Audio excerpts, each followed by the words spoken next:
G'day fellas and welcome to a casted game. We're here on the new expansion for Age of Empires 4. This is the Sultan's Ascent. Today we've got an absolutely brilliant matchup for you. We've got the Japanese, definitely a favorite of the new expansion, up against the Delhi Sultanate, a strong civilization from the previous game version. Let's get into it. Our players for today spawning in on the east side of the map in the color orange, playing as the Delhi Sultanate. We've got Louis MT. And in the west side of the map in the color pink, playing as the Japanese, we've got Corvinus. Ladies and gentlemen, welcome to Cliffside. If you're enjoying this content, make sure you leave a like on the video, hit subscribe, and turn on that bell for notifications. I think that's the first time I've ever synchronized me saying that with those little things popping up there on the screen. I should probably change the times. I always feel like I'm a little bit late with my introductions. I guess that's just probably because I take a bit of time here. I like to get into it. I like to talk about our players a little bit, and let's talk about them. Corvinus, he's changed his name for a while, but if you're unfamiliar with him, this is Salami, or at least the player used to be known as Salami. And Louis MT, if you're unfamiliar with him, I believe he's from the Chinese or the Taiwanese community. He's definitely the best player that they've got out over there. Currently sits about rank 5 on the ladder. A very good player early on. A nice little sniper way here with the scout. He's looking to try and come through and steal away enemy sheep. Unfortunately, he runs into a little bit of a dead end there and immediately evacuates. Says doesn't want any of it. But let's check in over with the base and see how he's doing. Early upgrades on the way. Wheelbarrow, no surprise, as well as efficient production. So he's going to be looking to try and take sacred sites early this game. And up against the Japanese, I think this is going to be difficult because there's a number of things the Japanese have got going for them. Number one is you're looking to try and wall sacred sites. You want to get those walls down. And the problem is, playing against the Japanese, they largely go for an infantry, maybe occasionally add in some cavalry on their composition. Rarely do they go into archers. And because of that, they've always got siege ready to go. Best way to think about it is the archers, they don't do barely any siege damage. I think it's 1 or 2 damage. No, not even 2. It's 1 damage per pop coming through. And because of that, civilizations that prioritize archers, say as an example as the French, might be a little bit less mobile. They might need to drop a ram down to deal with any walls or slowly work it down with knights.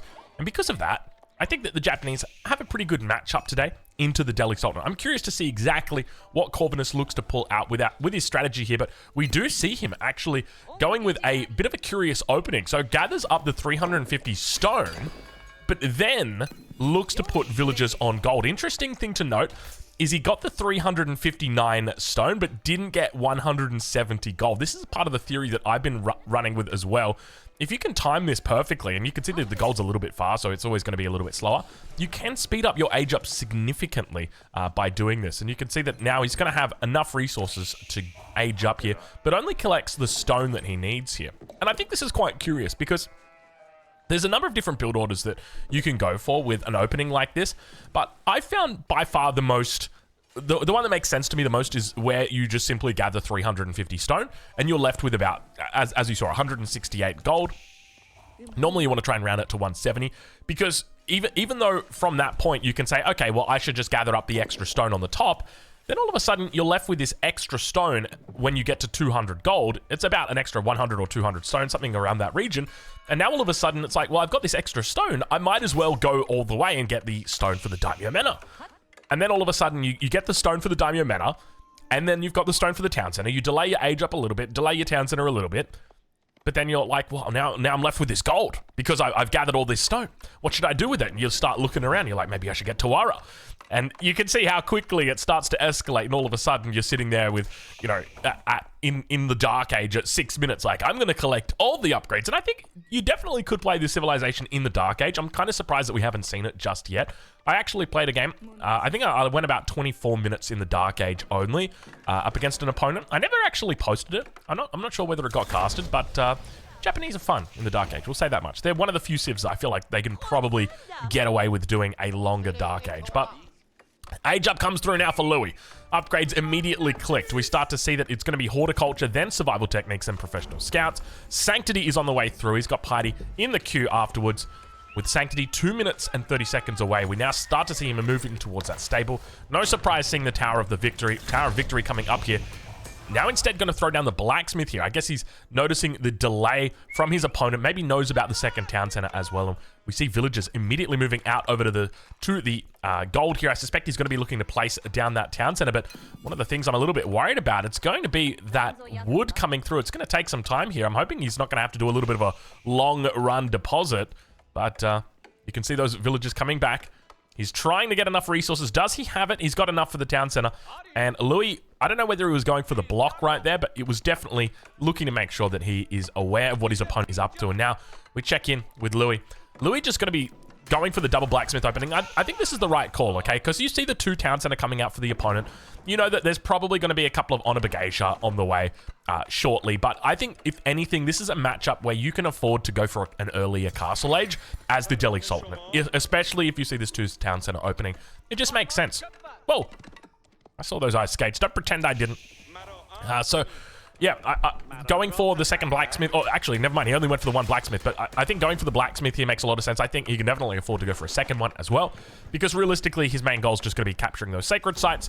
How many scholars is he on? He's just sitting only on the 2 scholars at the moment, working towards that sanctity. Another minute or so to go, so 7 minutes will be roughly his timing, maybe 7:30, but it definitely feels like a match or a situation where he can afford to get away with it. And I think the Japanese perspective is largely similar to the Chinese perspective, and the Chinese have got different ways that they can play this matchup. One of them is just 1 TC Zhukanun. That works. That's very effective. The other is just to go for 2 TC and just say, all right, you can take the sacred sites. I'm just going to take them off you at about 15 minutes.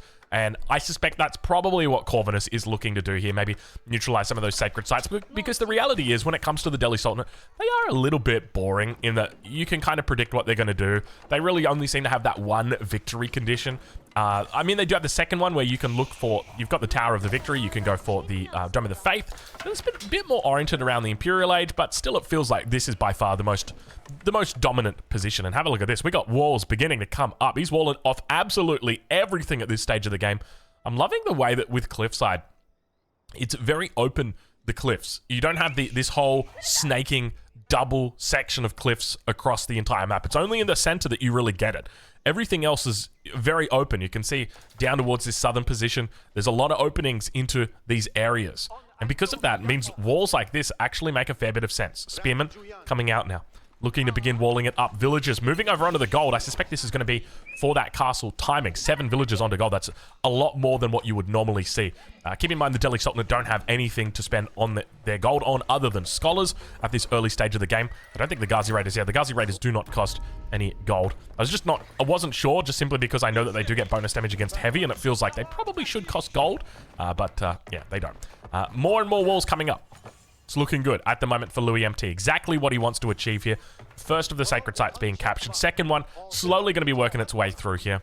And see the town centers pumping overtime. The triple barracks coming up now for Corvinus as well. No upgrades through from him just yet. We do now see it's going to be Takazuki. So he has picked up Tawara. So now looking for that second level. Jeez, they really changed the sound effects. I wonder if that's unique to the Japanese that we hear that, because you've heard like the landmarks under attack. Was it with the Order of the Dragon? That was throwing me off, man. But there, with the sacred site being captured, there was a real choric feel that you could have on that. But it was on the deeper side, I suspect. Not I suspect, I know. Another nice little wall up towards his top side. Really smart that he's actually managed to spot this. I wouldn't have spotted this. But now that sacred site in the north looks well and truly complete. I love the way that he's brought villagers out here as well, just to make sure he can help up with that wall. And he's walling up the entirety of this map now. There it goes again. The second sacred site captured 8 minutes in. 9 minutes now with this third sacred site. He's looking to try and take the entirety of this map away from his opponent, and that age up on the way through very shortly. This is just exactly the right play from Louis, and it's great that he's recognized this, because a lot of players wouldn't necessarily recognize this. They'd be spamming out units, trying their best to, really put on some pressure towards their opponent, and you just don't need to. You just play the numbers game, play the percentages, go castle age, get your lancers out and have yourself a field day. But we can see that at the moment it's a bit of a split between the units that we've got out here. Only the 2 Honor Geisha, which I don't feel enthusiastic about for Corvinus. I feel like getting out a lot of Honor Geisha first is the best play, and then mixing in the Samurai afterwards. Because I think initially the idea is that you want to avoid fighting until you've got the Sams out, and then the Honor Geisha just do all the DPS while the Sams try and tank any of those shots that they possibly can. But south sacred site. Probably going to be neutralized here, but I think this is absolutely fine from Louis' perspective. He's got the age up through. He's going to be able to prioritize relics here. When it comes to his scholars, he's got 3 out at the moment, 4th one in queue. So he should be able to move all of those scholars onto the other side, make sure he denies those relics away from his opponent. And let's check in with Corvinus and see how he is doing, because he's looking pretty decent, pretty healthy over here as the walls are starting to come up for him as well. This is so important. I think even if your opponent's going for walls, aggressive walls, the way that we see Louis doing here, you still can't ignore your own walls. You still need to play into a walling style. I feel like walls at the moment are just so important. We've seen in recent games players ignoring walls and subsequently just, you know, not having a good time. Let's put it that way. But town center, we still are yet to see the Daimyo Manor coming online. He's got 2 villages on the stone, so slowly working towards that upgrade. You can see neither of these town centers yet to be upgraded with the Daimyo Manor just yet. But he does have villages on gold as well, and that's going to be a slow trickle of stone helping him out. But now more villages coming down to the south, and you can see this wall coming up here from Corvinus. He's looking to try and keep the enemy locked out of this sacred site. He's basically saying, look, I'm neutralizing this sacred site. Yeah, I'll let you keep the other 2, but this one right here, this one's mine. Just because I don't want you to get any kind of sacred victory position. You're going Castle Age, you've got access to keeps, I want to avoid that. Let's check in though with him now as Louis begins picking up those relics. He's taken 3 of the relics so far in this game. Looks like 2 on the side of Corvinus. And now it's going to be 3 and 1. So a single relic remains out here. Has this been spotted by Louis? It has not been spotted by Louis. And that's why it remains. That's why he's yet to touch it. And there's the Lancers coming out. So no real surprise here. Lancers obviously do very, very well up against infantry-based compositions. Once those spearmen come out, though, that's when it gets a little bit more difficult. So I'm curious to see how Louis is going to be dealing with this. This composition, because this is a tough composition to play up against. I'm still not sure what the best way to fight against this is. I think it might be something like, you know, 4 or 5 mangoes might be the best way to do it, because mangoes are going to get really good efficiency on their shots, even if it's up against infantry, if you've got like 5 of them. I think that's absolutely a really strong way to play it. But it feels a little bit silly playing infantry up against the Japanese. I just feel like, you know, it's kind of like playing infantry against the Holy Roman Empire. They're just going to melt you with their axes. So, their 2-handed axe. So, yeah, it's one of those things. Anyway, we'll check in with Louis and see how he's doing. Because at the moment, he's booming, really. He's having himself a really good time here. Second mosque now coming up. He's picking up all those upgrades as well. That's important to note. And now a couple more knights on that other side of the base. The wall being rushed up here from Corvinus. You know, we spoke about this wall earlier. Looks like the knights will manage to get through. Takes out one of the villagers. Just does a nice little hit and run and then just heads on home. Fair enough. I'll accept it. Another scholar coming down towards this south side. He's looking to see if he can spot any kind of way through. I don't think he will, though. A little bit of idle time here. Look, there's barely any villagers at the moment on these farms. And that's because 8 workers have been taken down so far. So very nice control coming through from Louis. Needs to be careful to avoid losing any of these cavalry units. Keep up in the center, though. Keep in mind, this keep will shortly have village fortresses. One of the best upgrades in the game. And speaking of best in the game right now, you know what it's time for? It's time. Oh, yeah. It's time. I gotta crack one of these bad boys. I can feel my throat a little bit rusty, maybe? Is that the word? What's the word for it? You know, when you got your throat's a little bit like that. You know, I've just woken up. It's time. It's time. Let's do it. Some people wake up and have coffee. Some people wake up and have tea. Me?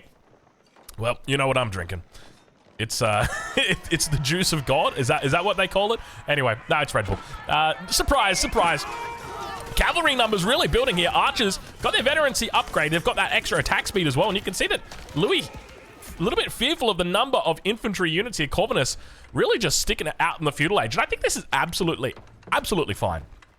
Playing it out in the feudal. The one thing I'd love to see from Corvinus, though, is just getting that daimyo upgraded, and that's exactly what we see. So this is really, really good. I think if you're going to play feudal, it's fine if you get the daimyo upgrades. I think that's the key, because what you're doing is basically saying, I'm going to stay in the feudal age for longer, but my economy is going to get better, and therefore I'm going to have more units. Because when we look at these units, they're all food-based. 100 food, 30 gold. 60 food, 20 gold. 60 food, 20 wood. It's all about food. And the Bannerman, 130. So if you can focus on getting that food out, then you can also throw in plenty of production, get these units out on the board. Eventually, you're going to need to get that castle age. But I think at this point in time, you know, he's conceded the relics. He's conceding those 2 sacred sites in the north. And I think this is just part of his plan. So he's going to be happy with this. The issue that I do take, though, is even though against the Delhi Sultanate, typically you're up against a timer, here, it's kind of the opposite because they've got village fortresses. And very easily, he can go into that. But now, looks like the infantry going to be in a bit of a tough spot because he's up against a really solid position there. You can see he's just trying to fight or just trying to keep all of these villages alive while they get their walls up. And then once the walls are up, the infantry will fall back.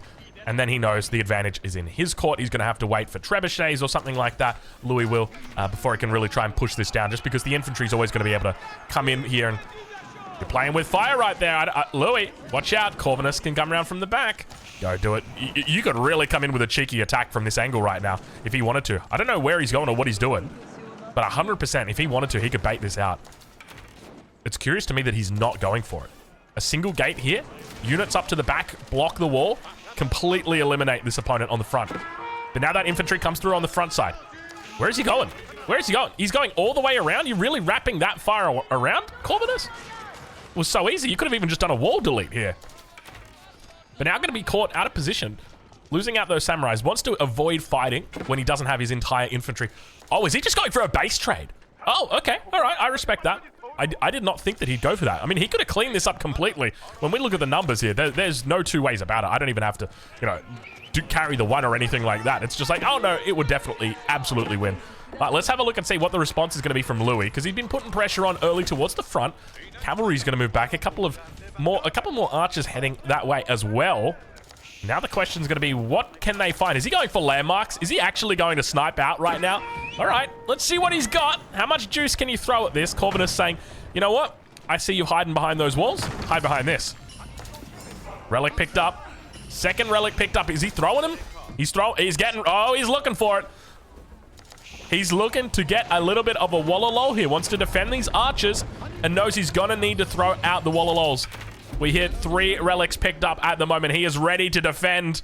I tell you what, we talked about strategy up against the Japanese. It looks like Louis MT may have found the best way to beat the Japanese. It's with the power of God. Which God? Well, it's up to you, depending on the civilization that you're playing. But here is the Delhi Sultanate. It is some pig-fearing god, but yeah, they can't have they can't eat pigs. So it's a I don't know if pig-fearing is the right term, but we'll go with pig-fearing. Sacred site once again taken on the south side. Keep has been used to solidify this position. That's 3 being held at the moment, and now Louis looking to try and force Corvinus into a pocket. Get off my screen! You don't need to tell me every single second that there's a sacred site that's been taken. Get out of here. Look at the Honor Brigade now beginning to move up. Keep in mind, these guys do not have veterancy yet. He's still in the feudal age. And because of that, the units will get sliced and diced. But behind this, the samurai numbers still looking very solid. He's got the Bannerman in there as well. He is absolutely slicing through this opponent. Where are the crossbows at? There's a distinct lack of crossbows. And now you can see the power of that Japanese infantry, able to overwhelm his opponent. But remember, the reinforcements will come in here. He's done the right thing, bringing him to the opposite side of the map, where the reinforcements are going to be thick and thin.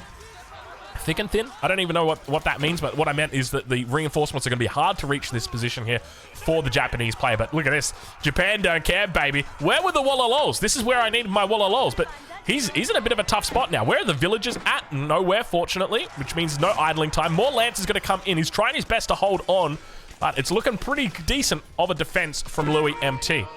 All right, Louis. A solid defense in this position. Louis caught up on the villager count. 2 villages, the difference between these 2 players. Let's check in with the income. That's going to be an important factor here, as he does have the Daimyo Palace online. Food is only at 1,200. That is not where I expected it. I expected it to be much higher than that. I was thinking like 1.6, 1.7, somewhere around that. He's got a second attack coming through. Spears together with the samurai. Looking to clean up the villagers. No bagation here means that these villagers should be able to outrun these units for the most part. And indeed, that's what happens. Little raid down towards that south. Louis losing a fair few villagers here. So slowly, Corvinus is evening up this difference. But now the spears looking to try and clean up. Lances on the front line so the samurais can get through to the back. Look at the Honor Brigade doing a little dance right there. A little bit of a twirl. But now the crossbow numbers are building. Exactly what Louis needs here. Sacred site approaching. We've got victories approaching on both sides of the screen. We've got landmark victories. We've got sacred victories. We got it all, baby. And now those farms are coming through. All right, we got the daimyo men already up here now for Corvinus. This is what I was getting excited about. This is part of what I was saying, you know, when it comes to playing the Japanese, what we ideally want to do is get that big farming economy going. The one thing that I'm not really a fan of is going for this secondary daimyo men. I mean, it makes sense, don't get me wrong, but I feel like you can be throwing a lot more farms down around this daimyo palace instead and getting that 50% bonus instead of dealing with the 25% bonus back here. But once again, up towards that top side, more infantry going out. You know, honestly, when I watch the Japanese play, and this is nothing against Corvinus, it's just the style of the Japanese, I feel like I'm kind of watching an AI. Like, they attack in waves, or at least that's the way that Corvinus is playing at the moment. Like, we saw that first wave of infantry come into the back of the base and attack, second wave over towards this angle, third down here, fourth one up towards this north side. He just goes out with, you know, in this case, like, roughly, what is it, 22, 24 units. And then and that's it, just lets him go. All right, you guys go, be good. And then he'll see them later. Probably not, because they've got some business. Now, one other thing to note that's really important is you've got to do exactly what Corvinus is doing here and put down these farmhouses. So you can see how he's got a third ring of farms. Now, this is absolutely fine because your daimyo mana is going to be able to cover out to these farms, but it's really important that so ideally we want this guy right here should be a farmhouse. And that's because this layer of villagers here, they have to run all the way into the town center to drop off their food. So we watch him right now as he's about to drop off. This little guy right here, come on.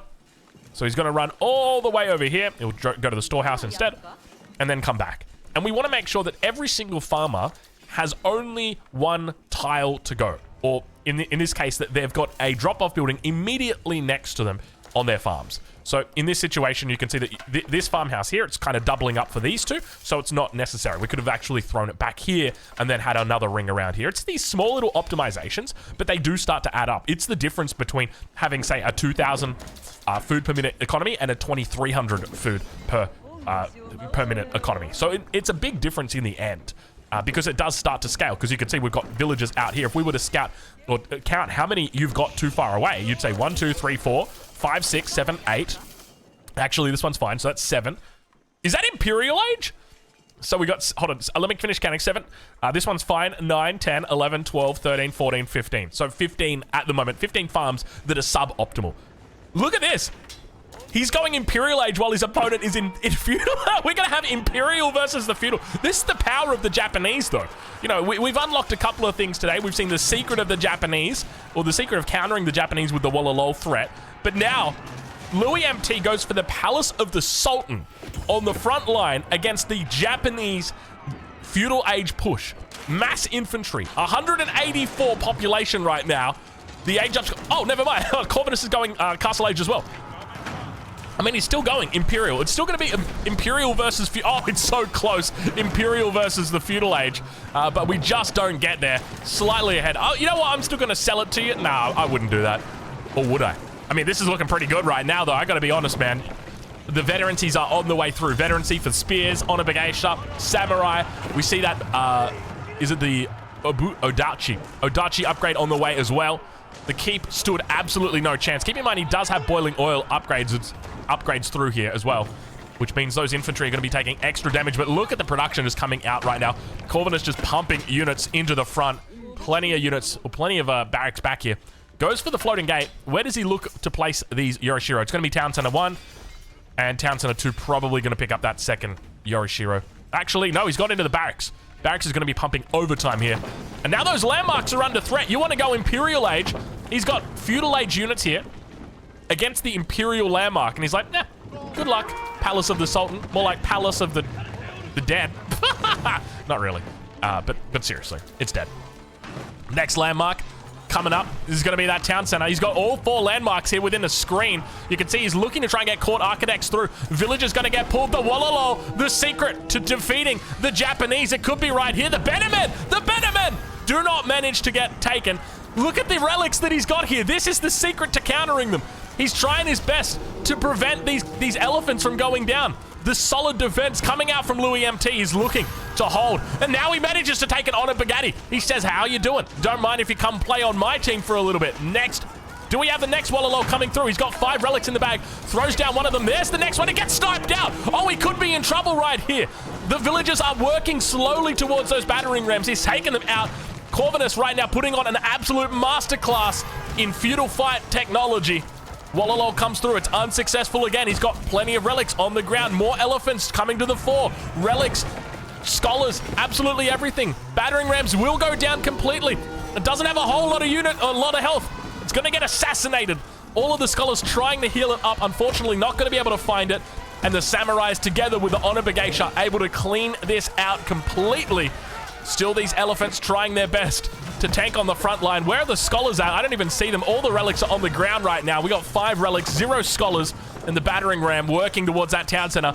Somebody called for some reinforcements. Indeed, we did so. Where were you guys? We've kind of been waiting for you at this point. But it looks like the hold from Louis MT will be successful. He found a way to deal with the Japanese feudal. Number one, I'm going to use this on my coaching videos. People are going to say, how do I deal with Japanese 2TC? I'm going to pull them out like, number one, we go Imperial. And number two, we take all the relics and we use them to Wololo the enemy infantry. That's the trick. That's the trick. That was the part that they didn't explain to you in the tutorial. I missed that part, unfortunately. But fortunately, we've got Louis MT to show us how it's done. Wow. Okay. We have met today the secret. The secret to taking out the Japanese, and now all of a sudden the elephants, the tables have turned. How do elephants stack up against infantry? I would probably say the Honor Bageisha would destroy them, because they don't have AoE on the attack, do they? These are tower elephants. That's the other thing to note. Even though being tower elephants, I mean, they're still tanky, but they've only got 2 armor. They've got no base melee armor. So I feel like Honor Bageisha here would be really, really good. And he's going into spears. Maybe spear Honor Bageisha is decent. I like the Honor Bageisha just to get the surround, though, and then the spear to clean up. But now Corvinus sitting at 166 population. He's working towards that max, and you can see Louis already hit 130 vils. He's happy with that. He's going to leave it, but we now start to see the Shogunate castles online 26 minutes into the game. Mangonel joins the party as well. And now that production's going to be under threat. He's got another Yorishiro sitting underneath the floating gate. Could look to throw it into the town center. That's an option open for him. Alternatively, the forge is probably the best bet. Sacred site now approaching on that south side. Was it the south? No, it might have been the middle. I think it was the middle. Now, we're going to get another notification. Come on, give it to me. Give it to me. Where is it? Put it up on my screen. Let me know. There it is. New objective. Neutralize a sacred site. Thanks. Thanks, game, for your 45 seconds of sacred site notifications. Force march. He's looking to try and break through. Oh, he's so damn quick. Mango gets a shot off. It's not terrible, but still the force march. Look how fast those guys go. They've broken through. He needs to get some Honor Bageisha down here stat. You cannot ignore these units. They will sit here. They will farm villages all day, and you're going to be idle. And when you're idle, you know what they say. An idle economy is an idle military. Yeah, that's probably it. Anyway, towards the middle. Oh, look at the funnel that he's pushing him through right now. Scholar's looking to try and heal up. He's not even going to need a Wololo. Battering ram's looking for it, trying to find a way through. They don't even need to worry about that keep anymore. Villagers evacuating off the dance floor. Continues kiting away, and this is exactly what I was talking about getting the Honor Bageisha out. The Honor Bageisha in this position, really strong, because they're going to be allowing you to get that surround on top of these elephants. And now you can just see beautiful kiting coming through. I think he's got just crossbows.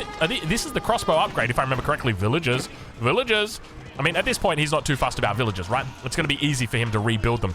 The battering ram's cleaned up, and now we might have found the kryptonite to the Japanese. The elephants. Is it the elephants? You can see how well he was kiting away. I feel like Honor Bageisha here are just going to be absolutely amazing. You could probably just make only Honor Bageisha and absolutely destroy this, I suspect. And now Sam's going to be coming up. Mango shots going deep as well. A couple of those elephants pretty low in there, but still they're looking strong. Mango trying to find some success. We'll connect with the mill on the front, and we'll check in with Corvinus and see whether he's clicked up to Imperial just yet. Doesn't look like it. Never mind. It does look like it. The new age has begun.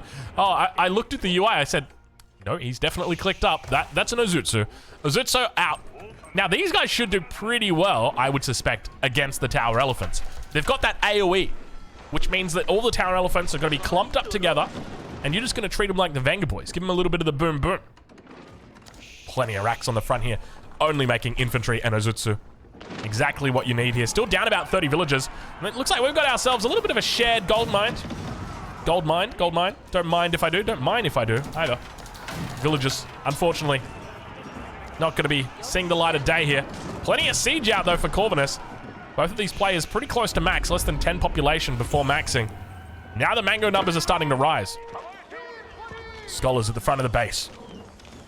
Sacred site not being taken for the moment. He's secured up that one in the south. One in the north secure as well. I hear villagers clicking stones somewhere. Here it is. And it looks like we're once on again. They said, do you want to go? You want to meet at 2 o'clock? He said, all right, let's do it. But the infantry number is lacking here. There's a lot of siege in the back, but just remember, he's going to be able to kite all day. He just walks these elephants away. And all of a sudden, we've got ourselves a Japanese problem. How are we going to deal with this elephant mass? It just keeps building. And you've got to remember, these are population efficient units. For every elephant you've got on the field, your enemy can only field 3 infantry in response. So when you start talking about 2, 4, 6, 8, 10, 12, 14 elephants, they start to become a very population efficient problem that your enemy's going to have to respond to. How does he look to respond to that? God, look at the scholars that are out here as well. How many scholars would you like? Yes, I'd like all of them. I guess he does have Ozutsu. That's another thing to note. These guys have got a pretty decent range. Scholar's going to begin moving up towards that enemy position. Let's see them go. He looks to try and take down the first of the elephants. Mango goes a little bit wide. Battering rams continue going through. He's going for it once again. And now it looks like the elephant's going to be breaking through into the base. It's only going to be spears. Remember, they've got that upgrade that allows their spears to attack a little bit further, a little bit longer. Big economies now for these players, though. Remember, we're at 130 villages each at this stage of the game. They're just pumping units non-stop. Ozutsu cleaning out all of the landmarks. 2 landmarks down. Third one's under pressure. He could look to take him out right here. Scholars beginning to move through. They've got a nice little spread formation. Ozutsu wants to try and keep them alive. The Mangonel's going to be taken out here. Managed to get a couple of shots off, and you can see him kiting away, wanting to keep them all alive. He's going to start working on the landmarks. Oh my god, it could be it right now. This could be it. Corvinus looking for the throat. The landmark, will it go down? Plenty of battering rams here, making his way towards that north side and immediately looking to focus down the town center. There's villagers underneath here. He wants to try and take them out so they're not repairing anymore. The elephants chasing it around. Oh, the landmark on the south, the Dome of the Faith. No, the Tower of the Sultan. No, the compound of the Defender. Still alive, still survives. He never finished it off. It was burning. That could be game right now, but it's not. A single mistake from Corvinus means that this game is not ended by the Japanese in the Imperial Age, but instead allows the Delhi Sultanate to live on to see another day. Springles have arrived. The villagers on the backside managed to keep it alive by the skin of its teeth. You will not see a better game than when you're watching Corvinus. I'm telling you right now. If you haven't already, go check him out. Go watch him on Twitch. He's live right now, I'm sure. You got to go see this guy in the flesh. He is just, he is built different. He is alternatively constructed. This much we can say about the man. Ozutsu cleaned up completely. And with that, the last attempt on the landmarks has failed. And the elephant march begins back towards the Japanese base. Wow, what a defense by Louis. But at the same time, what a mistake there by Corvinus. Just a very slight pickup, a very slight difference. Had he just committed one more round of attacks on that compound of the Defender, it would have been game. It would have been game. There's no two ways about it. And now looking to break through, you can see Corvinus only 2.1k on the food economy. Why is it so low? It's because he's got the 3 rings of farms, but he's got no farmhouses. There's no farmhouses to drop off. So all of these villages, really inefficient. They're gathering fast, but they're walking really far. And because of that, they're inefficient farmers. This should be sitting at like 3k, 3.2k easily at the moment. But now the castle looks like it will get denied here. Corvinus going to be struggling to keep it alive. Let's enter into the cinematic mode once again as the elephants have finally made the cross upon that ditch. Sacred site, neutralize the sacred site coming up once again for you guys to know. It's time to neutralize sacred sites. We are here. Shogunate Palace, Shogunate Castle rather, trying to take out the elephants. Look at the damage though. He's just getting healed up. He's focusing the elephant, and the elephant, he doesn't care. He's like a honey badger right now. He's a honey badger, and he's got scholars behind him, telling him exactly what he needs to do. Battering rams moving out over towards this position as well. Just looking to give a little bit of assistance, cleaning up the reinforcements. Pretty smart move here. Plenty of spears to surround that position. I think the best thing right now that Corvinus could look to do is focus down the scholars. How much health do they have? 130 against 81, and it's... Oh, they don't one-shot them. They don't one-shot the scholars. This is a tough spot. This is a difficult situation right now for him. Slowly but steadily, the elephant numbers... I'm not really... They're not changing at all. He's just camping up his base, and now more elephants begin to make their way through. This could be it for Corvinus. How does he deal with this? Ozutsu numbers are out. Scholars still healing.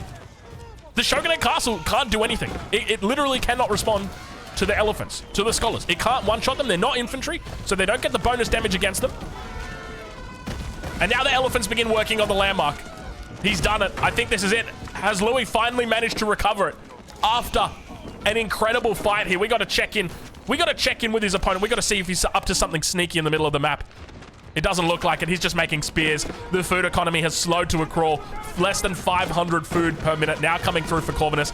The castle, doubtful that it'll get up. He was trying his best, but unfortunately, that's going to be it. I don't think there's any way Corvinus manages to pull this one out.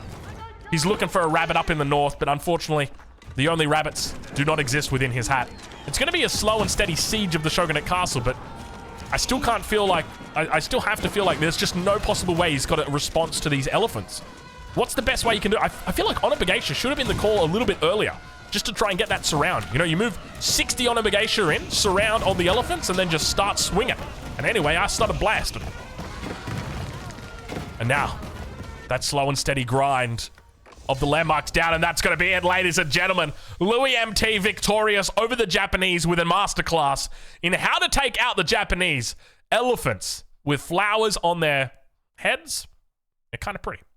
Anyway, make sure you check him out. I'll leave a link in the description where you can watch Corvinus live, and we'll catch you in the next one. Thank you so much for watching.